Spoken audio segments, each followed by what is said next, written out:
seen a few minutes ago was that, in fact, 2 different explosive devices were found in addition to the one that went off. So a total of 3, A total of 3. Now confirmed through federal authorities that a second bomb has been found inside that federal building in Oklahoma City. It was an explosion at 9 o'clock this morning that did that damage you're looking at right there, blowing off the entire north face of that building.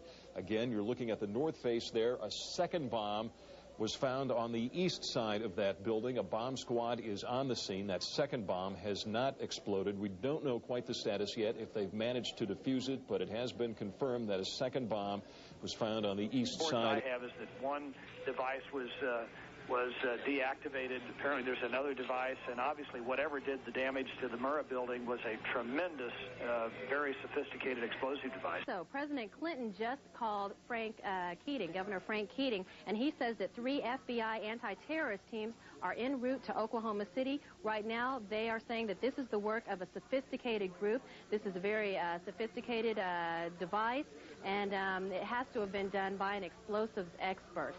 Obviously, with this type of explosion. The medical teams downtown are unable to get into the wreckage to retrieve more of the injured because of the presence of other bombs in the area. I just took a look down the street at the Murrah building again. I see another bomb truck going, so apparently they're going to try to get out that third bomb that's been talked about. Still a lot of activity around the Murrah building. Security concerns that another one still might go off. Fortunately, it didn't, because the second device that they found, we understand, was even more powerful than the first. They then found a third device, and you can see the look on this woman's face at the fear that she might have to go through the same thing again. They then found a third device, which was also larger than the first. Hard to feel lucky at this point, but certainly through some good work by some munitions experts and the explosive sniffing dogs, further tragedy has almost certainly been averted here. But it was a great stroke of luck that we actually have got diffused bombs. It's through the bomb material that we will be able to track down who committed this atrocity. It would have been an incredible help to have been able to get a hold of those unexploded bombs. Unfortunately, the BATF, according to police and firefighter testimony, were inside removing them and spiriting them away because they had to keep their story straight that there was only one bomb, a truck bomb. Out of hundreds of people we interviewed, we couldn't find a single person who said they'd heard only one explosion. But, did you live here, Charles, at the time of the bomb? I live here. I work right here in this building. I was at work.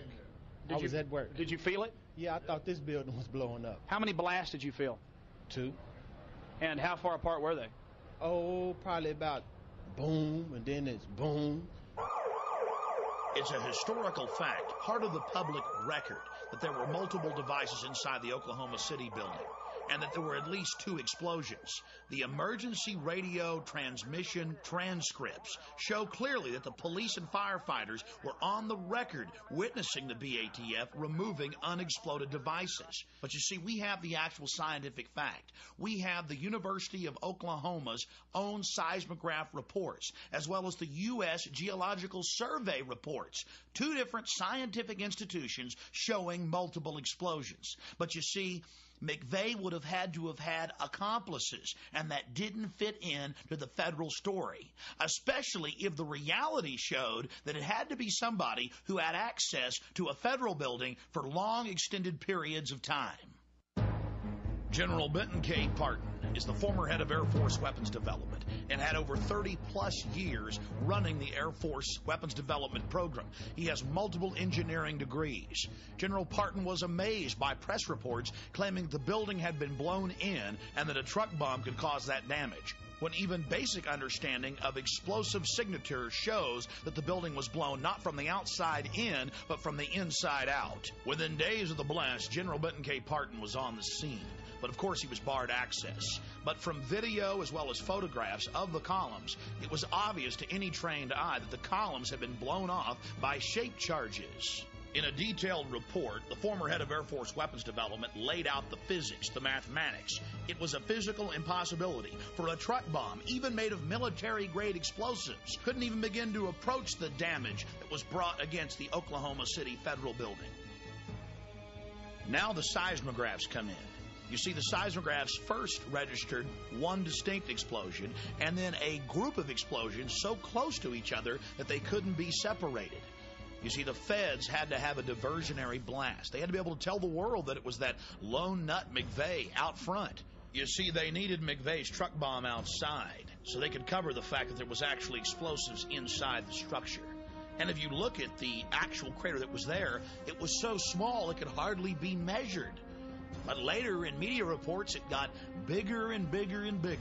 Another key piece of evidence that General Parton raises is that a single bomb explosion cannot account for the failure of column B, which was further from the truck bomb than columns B4 and B5, which did not fail. He concludes that the asymmetrical nature of the damage to the Murrah building is one indication of demolition charges were being used in the bombing. In modern history, literally thousands of structures of every type and design have been destroyed commercially to make way for new structures. But that didn't matter to the BATF, the federal government, and the media. They turned structural engineering on its head, demanding, telling the world that a single truck bomb actually did this damage, and with this signature that clearly showed that the building had been blown out, not in. Not only was the scientific and engineering world in shocked disbelief, the general public wasn't buying the story because they'd seen what had happened. Now let's go to an actual news report the day of the tragedy. Some of the floors have just crashed together. I mean, there are some points where you just literally can't get in at all. And then from Chopper 4, at some particular points, we could see all the way through the building. That's the force of the explosion. It just blew out all the walls and everything inside. Blew out all the walls, blew out all the walls, blew out all the walls. Outraged by the federal cover-up, leaders from across Oklahoma, led by State Representative Charles Key, banded together to put together the final report, 550 pages detailing this criminal federal operation. Now let's look at the cowardice of the BATF. You see, they got a warning, but they didn't pass it on to the children in the daycare center. What he told him is that he thought that they had received a tip that morning of the bomb. Yet another witness, a rescue worker, says after she talked with an agent at the bombing scene, she also suspected the ATF was warned and agents stayed away from their office that morning.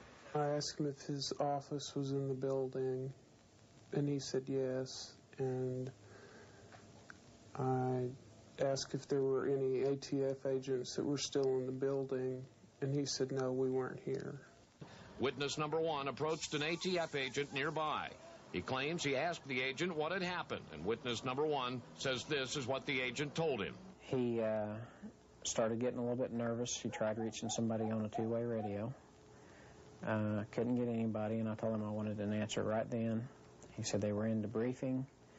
None of the agents had been in there. They had been tipped by their pagers not to come into work that day. Plain as day out of his mouth. They were tipped. Why wasn't anybody else? There was a lot of people, good people, died down there. And if they knew, they should have let everybody else know. Oklahoma City paramedic Tiffany Bible, who heroically responded just minutes after the blast on April 19, 1995, swore in an affidavit when she arrived, the BATF was in full mop gear, bomb gear that takes at least 30 minutes to put on. When she asked them, oh my goodness, were you guys hurt inside the blast? They said, no, we got tipped off by our pagers not to come in today. Agents forewarned about a bomb in Oklahoma City.